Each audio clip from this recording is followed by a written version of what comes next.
ಬೆಂಗಳೂರಿನಲ್ಲಿ ಬೀದಿ ಕಾಮುಕರ ಹಾವಳಿ ಹೆಚ್ಚಾಗಿದೆ. ಹೆಣ್ಣೂರು ಮುಖ್ಯ ರಸ್ತೆಯ ಇಂಡಿಯನ್ ಪೆಟ್ರೋಲ್ ಬಂಕ್ ಬಳಿ ಯುವತಿಗೆ ಬ್ಯಾಟ್ ಟಚ್ ಮಾಡಿ ಅಸಭ್ಯವಾಗಿ ವರ್ತಿಸಿರುವಂತಹ ಆರೋಪ ಕೇಳಿಬಂದಿದೆ. ಕಿಡಿಗೇಡಿಗಳು ಅವಾಚ್ಯ ಶಬ್ದಗಳಿಂದ ನಿಂದಿಸಿ ನಮ್ ಜೊತೆ ಬರ್ತೀಯಾ ಅಂತ ಕಿರುಕುಳ ನೀಡಿದ್ದಾಗಿ ದೂರು ದಾಖಲಾಗಿದೆ. ಮಂಗಳೂರಲ್ಲಿ ಕಳ್ಳನ ಬಳಿಯೇ ಸಿಎಂ ಪದಕ ವಿಜೇತ ಪೊಲೀಸ್ ಇನ್ಸ್ಪೆಕ್ಟರ್ ದರೋಡೆ ಮಾಡಿದ್ರ ಅನ್ನೋ ಅನುಮಾನ ಮೂಡಿದೆ. ಕೇಸ್ ಮುಚ್ಚಾಕುವುದಕ್ಕೆ ಮಂಗಳೂರು ಮಹಿಳಾ ಠಾಣೆಯ ಇನ್ಸ್ಪೆಕ್ಟರ್ ಬಾಲಕೃಷ್ಣ 3 ಲಕ್ಷ ರೂಪಾಯಿ ಹಾಗೆ 50 ಗ್ರಾಂ ಚಿನ್ನಾಭರಣವನ್ನ ಪಡೆದಿದ್ದಾರೆ ಅಂತ ಆರೋಪಿಸಲಾಗಿದೆ. ಗದಗ ನಗರದ ಜವಳಗಲ್ಲಿಯಲ್ಲಿ ರಾಜಕಾಲುವೆ ಮೇಲೆ ಗಾರ್ಡನ್ ನಿರ್ಮಾಣಕ್ಕೆ ತೀವ್ರ ವಿರೋಧ ವ್ಯಕ್ತವಾಗ್ತಾ ಇದೆ. ಪೊಲೀಸ್ ಕಾವಲಿನಲ್ಲಿ ಕಾಮಗಾರಿ ನಡೆಸಲಾಗ್ತಾ ಇದೆ ಅಂತ ಜನರು ಆಕ್ರೋಶ ವ್ಯಕ್ತಪಡಿಸಿದ್ದಾರೆ. ಸರ್ಕಾರದ ನಿರ್ಧಾರಕ್ಕೆ ವೃದ್ಧ ದಂಪತಿಗಳು ಕಣ್ಣೀರಾಗಿದ್ದಾರೆ. ಮೈಸೂರು ಜಿಲ್ಲೆ ರೈಲ್ವೆ ಯೋಜನೆಗಳನ್ನ ತ್ವರಿತಗತಿಯಲ್ಲಿ ಪೂರ್ಣಗೊಳಿಸುವಂತೆ ಸಂಸದ ಯದುವೀರ್ ಮನವಿ ಮಾಡಿದ್ದಾರೆ.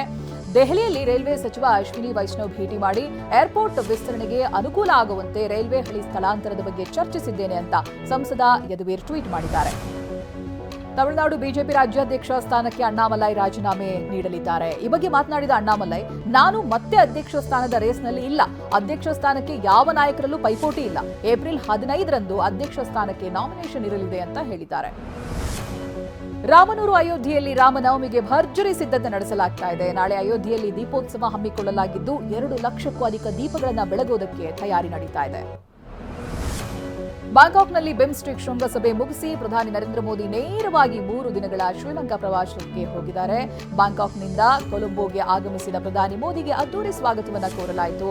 ಕೊಲಂಬೋದಲ್ಲಿರುವಂತಹ ಭಾರತೀಯರು ಪ್ರಧಾನಿ ಮೋದಿಗೆ ಸ್ವಾಗತ ಕೋರಿದರು. ನಿನ್ನೆ ನಡೆದ ಐಪಿಎಲ್ ಪಂದ್ಯದಲ್ಲಿ ಲಕ್ನೋ ಸೂಪರ್ ಜೈಂಟ್ಸ್ ವಿರುದ್ಧ ಮುಂಬೈ ಇಂಡಿಯನ್ಸ್ ತಂಡ ಸೋತಿದೆ. ಈ ಮೂಲಕ ಆಡಿರುವಂತಹ 4 ಪಂದ್ಯಗಳಲ್ಲಿ 3 ಪಂದ್ಯಗಳನ್ನ ಮುಂಬೈ ಸೋತು ಪಾಯಿಂಟ್ಸ್ ಟೇಬಲ್ನಲ್ಲಿ 7ನೇ ಸ್ಥಾನಕ್ಕೆ ಕುಸಿದಿದೆ. ಲಕ್ನೋ ತಂಡ ಆಡಿರುವಂತಹ 4 ಪಂದ್ಯದಲ್ಲಿ 2 ಸೋತಿದ್ದು 2ನೇ ಗೆಲುವನ್ನು ದಾಖಲಿಸಿದೆ. ಐಪಿಎಲ್ ಇತಿಹಾಸದಲ್ಲಿ ಮುಂಬೈ ಇಂಡಿಯನ್ಸ್ ಕ್ಯಾಪ್ಟನ್ ಹಾರ್ದಿಕ್ ಪಾಂಡ್ಯ ಹೊಸ ದಾಖಲೆಯನ್ನ ಬರೆದಿದ್ದಾರೆ. ನಾಯಕ ಆಗಿದ್ದುಕೊಂಡು ಬೌಲಿಂಗ್ ಮಾಡಿ 5 ವಿಕೆಟ್ ಪಡೆದ ಮೊದಲ ಕ್ಯಾಪ್ಟನ್ ಅನ್ನುವಂತಹ ದಾಖಲೆ ಹಾರ್ದಿಕ್ ಪಾಂಡ್ಯ ಪಾಲಾಗಿದೆ. ವಿಶ್ವವಿಖ್ಯಾತ ಬೆಂಗಳೂರು ಕರಗೋತ್ಸವ ಸಂಭ್ರಮ ಕಳೆಗಟ್ಟಿದೆ. ನಿನ್ನೆ ರಾತ್ರಿ 10 ಗಂಟೆಯಿಂದ ದೇವರ ಉತ್ಸವ ನಡೆದಿದೆ. ಇವತ್ತು ಬೆಳಗ್ಗೆ 6 ಗಂಟೆಗೆ ಧ್ವಜಾರೋಹಣದ ಮೂಲಕವಾಗಿ ಕರಗೋತ್ಸವಕ್ಕೆ ಚಾಲನೆ ಸಿಕ್ಕಿದೆ. ಏಪ್ರಿಲ್ 5ರಿಂದ ಏಪ್ರಿಲ್ 8ರ ತನಕ ಪ್ರತಿದಿನ ವಿಶೇಷ ಪೂಜೆ ಹಾಗೆ ಮಹಾಮಂಗಳಾರತಿ ನಡೆಯಲಿದೆ.